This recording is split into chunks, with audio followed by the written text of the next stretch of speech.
On iPhone and iPad, Apple includes a Translate app that can translate several different languages in real time, and Safari has integrated translation capabilities too.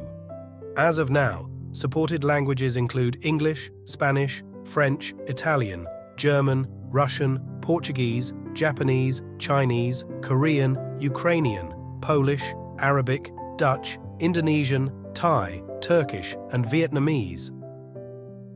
First, launch Safari on your iPhone or iPad. Then visit a web page you'd like to translate and watch for the icon in the address bar to indicate that a translation is available.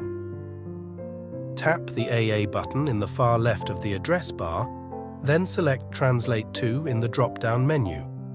If you don't see the option, the web page either isn't compatible with Safari's translation feature or the language isn't supported.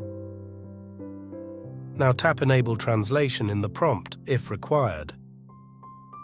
To view the original non-translated web page, select View Original in the address bar options panel, which will be highlighted.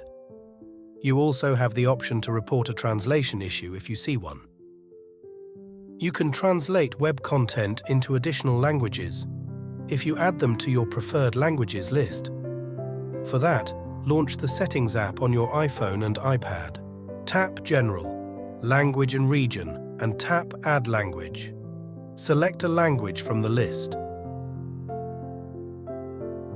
After following the above steps, the next time you visit a compatible web page in another language, you'll see your selected languages available as additional translation options.